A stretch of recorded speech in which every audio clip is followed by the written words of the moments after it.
In this video, I'll show you 10 steps that make up the self-love process.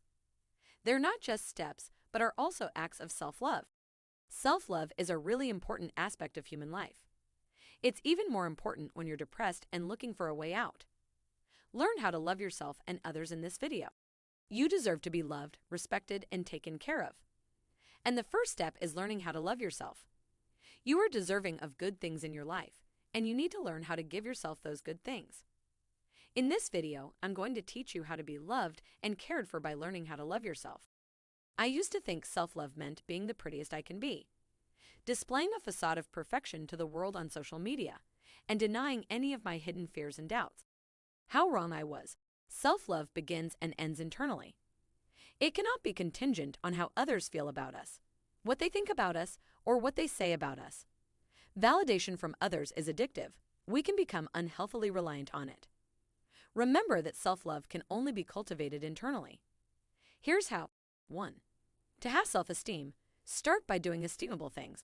This may sound simple, but it is only when we bring a level of awareness to the discrepancies in our values and actions that we truly become mindful of how unbalanced these two can be.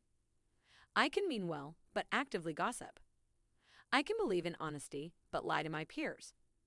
If my insides and my outsides are not aligned, I cannot and will not feel good about myself. This is called cognitive dissonance. 2. Acknowledge all parts of yourself, even and especially the parts you want to hide. Shed light on them, your emotions, your fears, your body, your voice. Everything that makes you you. A book that may help you take this step is Braving the Wilderness by Brené Brown. 3. Affirmations. I used to think this was corny and weird, but in the last year or so, I've been writing down I am statements. I am beautiful, I am competent, I am passionate, I am enough, and so on. When I change my internal narrative, I change the way I view myself. I'll find what I'm looking for. This means that if I am seeking evidence that I'm not good enough, I'll find it. On the other hand, if I am looking for evidence that I am worthy of love and belonging, I will find that too. 4. Speak your truth. We can slide into the habit of deflecting from our truth on a regular basis. Did you actually like that movie? Have you really heard of that band? If you're upset or angry, are you able to articulate how you feel and tell another person? Try to deconstruct whatever is blocking you from speaking your truth, fear, people-pleasing, etc. 5. Daily inventories. While this one of the 12 steps, I have noticed that those of us in recovery seldom do it correctly. We are not solely meant to acknowledge or write down where we were resentful, selfish, dishonest, or afraid, but also identify what we did well and what we packed into the stream of life that day. The 10th step instructs us not to be martyrs, but we often focus on where we fell short instead of also including our victories. So before you go to sleep at night, make a mental or physical inventory of your strengths and wins for that day, as well as the things you'd like to improve. 6. Connect with those who feed your soul. Do your friends accept you for who you are, but also challenge you to continue growing? Are you able to satiate your innate, human need for connection with the people in your life? Or are you like the actor on stage, wearing different masks and costumes throughout the day? 7. Cultivate gratitude. A yoga teacher once told me, happiness does not lead to gratitude. Gratitude leads to happiness.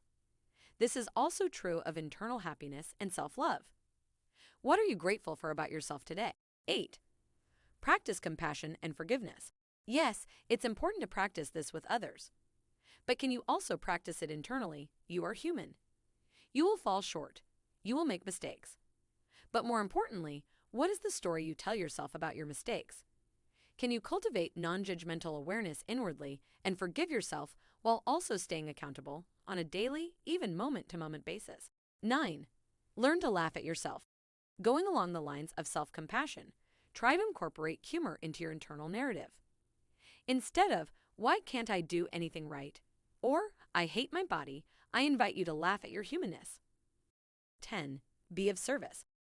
Every time we step outside of ourselves and into the arena of helping another, in any capacity, we tell ourselves that we have something to offer, that we are enough, and that we can make a difference. Be mindful not to slip into caretaking and trying to save others. We can only control our own actions and reactions. But we can show up, be a light, instill hope, and be helpful.